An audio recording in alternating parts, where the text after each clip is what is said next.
Evening, Jenlin. Welcome to my YouTube channel. Kanagumba anauba sigi YouTube channel. The first time thingnaba already like and subscribe to view. Aduga koigi asi channel dadi koi digital networking aduga forever business ta kamaina work process tawgani aduga nangi business ko boost tawba growth ihanba success ki koi session se matang tongan oina aigi learning dagi bo oiro aigi knowledge ta bo oiro experience ta bo oiro share tawrapani ko aduna ngasi so exciting topic kama puraga lae aduna mayam noina asi video se yengbiramba taragadi till the end yengbiyo aduga skip tawbino diary pen paibiyo hairiba mayam se aigi knowledge experience aina learnings khambada si noibu loinamak share tawrapni aduna akhoi digital networking di it's a people business natra koi human to human connection tawbneba aduna samna haibada new startup new join khoi gi damaktadi senior na kai haye list hana semu haye ko haibadi known ga unknown market layeba warm or hot market aduga cold market laitra aduedi new join di ahan bamaktadi known da oina work tawbneba aduna non da work tawo haibase non da work tawbase henadi nungaiba maramdi trust laiba connection laiba relationship laire bonding laire natra adu already work ta akoina non da work tawbuna henadi nungaibne but non da work tawbase somehow disadvantage chu laiba haibadi ꯑꯩꯈꯣꯏꯒꯤ ꯅꯣꯟ person ꯑꯩꯈꯣꯏꯗꯤ ꯍꯥꯏꯕꯗꯤ proof ꯑꯃꯁꯨ neat ꯑꯣꯏꯕꯅꯦꯕ ꯚꯥꯏ ꯅꯪ ꯍꯥꯟꯅ start up ꯇꯧꯔꯣ brother ꯌꯥ ꯁꯤꯁꯇꯔ ꯑꯩ ꯀꯣꯟꯅ ꯌꯥꯎꯖꯒꯦ ꯌꯥ ꯅꯪꯒꯤ ꯒ꯭ꯔꯣꯠꯇꯣ ꯃꯗꯨꯗꯣ ꯆꯦꯛ ꯑꯥꯎꯠ ꯇꯧꯔꯒꯁꯨ ꯂꯩꯕ ꯑꯗꯨ ꯌꯥꯝ ꯂꯩꯌꯦꯕꯀꯣ ꯑꯗꯨꯅ ꯉꯁꯤꯒꯤ ꯁꯦꯁꯟꯁꯤꯗꯤ ꯑꯩꯅ ꯁ꯭ꯄꯦꯁꯂꯤ ꯇꯥꯛꯀꯗꯕꯗꯤ ꯀꯩꯅꯣ ꯍꯥꯏꯔꯗꯤ ꯅꯣꯟ person how to work with the non person ga nang kamai na work tawgani sigi matang ko duna aisu akhoi mentor digi ai mentor digi learn tawgani asi learn tawli se aisu execute tawraga practice tawraga si work process ta pa ai apply tawraga lei duna ai experience ki matung inasu noi gi damakta share tawram ge ba duna non person ga akhoi kamai na work tawmina se ge hairadi three formulas pige masi three formulas se karino hairadi 3A's की formula पीबीगे बको 3A हाइबदी A होगी first letter alphabet की first letter A दो मधुगी formula अहम पिरमगे बा अदुएदी अहान बो formula से हानता से ask or suggestion को नोइगी non person से करिगुम्बा नंगना join तौसे आई join तौरबनीना नंगसु हौरसे नंगसु join तौसे अदु Hibi रुनुबा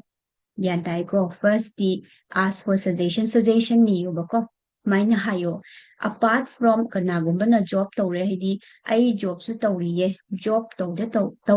tawraga job tawraga ai karamba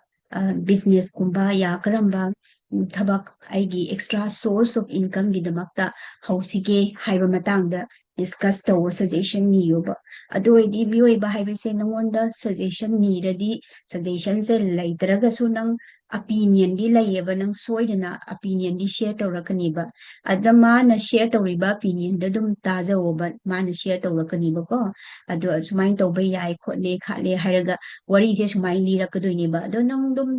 tabiyo taraga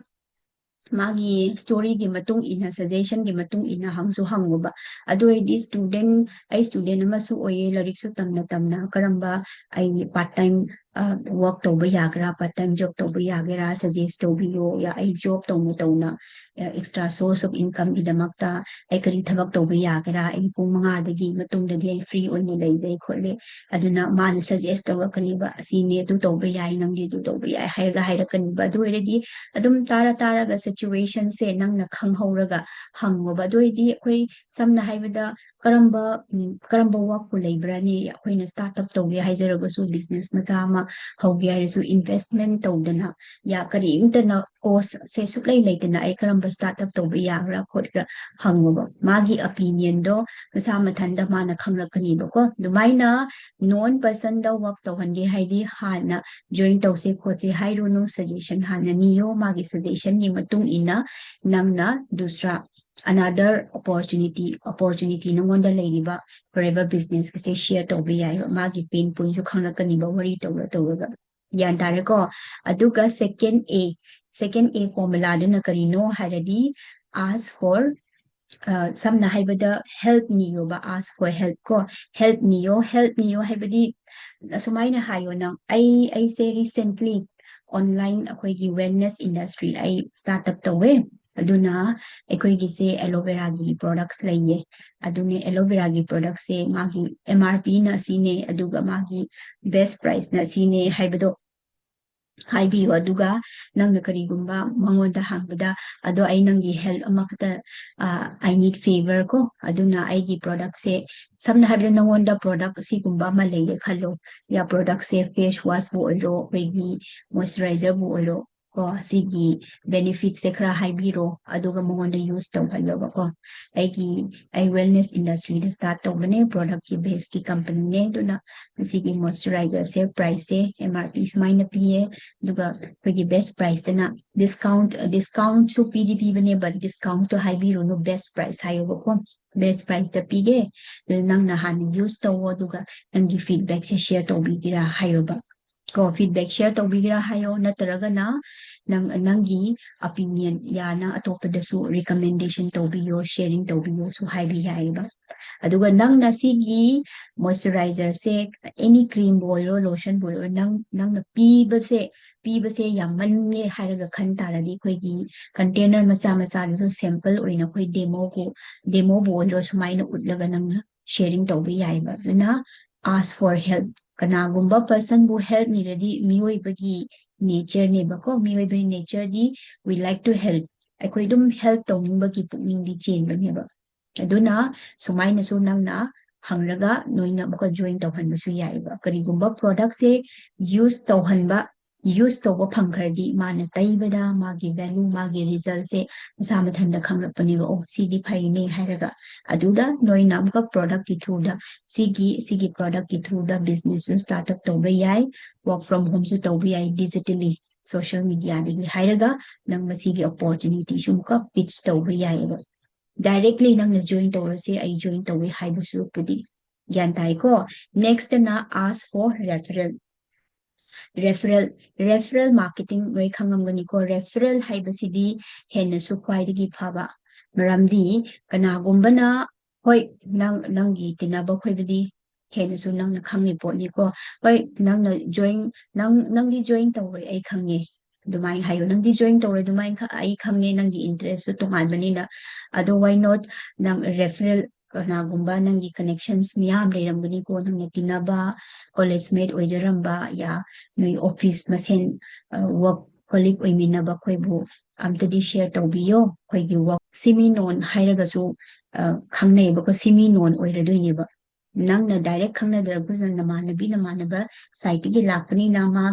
ꯃꯥꯒ ꯈꯪꯅꯕꯅꯤꯅ ꯃꯥꯒꯤ ꯊ꯭ꯔꯨꯗ ꯂꯥꯛꯑꯗꯤ ꯅꯪꯒꯤ ꯕꯤꯖꯤꯅꯦꯁꯇꯨꯁꯨ ꯅꯪꯅ ꯍꯦꯟꯅ ꯑꯃꯨꯛꯀ ꯑꯣꯄꯣꯔꯆꯨꯅꯤꯇꯤꯁꯦ ꯁꯦꯌꯔ ꯇꯧꯔꯒ ꯗꯦꯐꯤꯅꯦꯠ 3 A's ꯐꯣꯔꯃꯨꯂꯥ ꯈꯪꯂꯝꯒꯅꯤ ꯈꯜꯂꯦ ꯑꯍꯥꯟꯕꯗꯨꯅ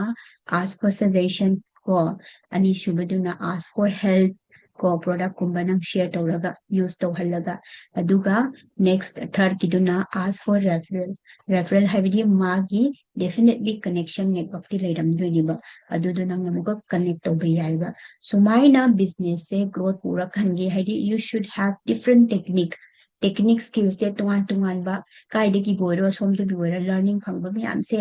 ꯂꯔꯟ ꯇꯧꯁꯜꯂꯣ ꯑꯗꯨꯒ ꯑꯄ꯭ꯂꯥꯏ ꯇꯧꯕ ꯑꯦꯛꯖꯤꯀ꯭ꯌꯨꯠ ꯇꯧꯗ꯭ꯔꯗꯤ ꯀꯩꯝ ꯀꯥꯟꯅꯗꯦꯀꯣ ꯕꯤꯖꯤꯅꯦꯁꯇ ꯇꯥꯛꯄꯤꯔꯦ ꯇꯝꯕꯤꯔꯦ ꯂꯔꯟ ꯇꯧꯔꯦ ꯇꯥꯕ ꯐꯪꯉꯦ ꯑꯩ ꯅꯣꯂꯦꯖ ꯂꯧꯕ ꯐꯪꯉꯦ ꯕꯠ ꯅꯪꯅ ꯑꯦꯛꯁꯟ ꯂꯧꯗ꯭ꯔꯗꯤ ꯑꯦꯛꯖꯤꯀ꯭ꯌꯨꯠ ꯇꯧꯗ꯭ꯔꯗꯤ ꯀꯩꯝ ꯀꯥꯟꯅꯗꯦ ꯑꯗꯨꯅ ꯑꯥꯏ ꯋꯤꯁ ꯌꯨ ꯑꯣꯜ ꯗ ꯕꯦꯁ ꯉꯁꯤꯒꯤ ꯁꯦꯁꯟꯁ ꯅꯣꯏꯅ ꯅꯨꯡꯉꯥꯏꯔꯕ ꯇꯥꯔꯒꯗꯤ ꯂꯥꯏꯛ ꯇꯧꯕꯤꯔꯝꯃꯣ ꯁꯕꯁꯀ꯭ꯔꯥꯏꯕꯁꯨ ꯇꯧꯕꯤꯔꯝꯃꯣ thank you everyone for staying till the end. Take care everyone.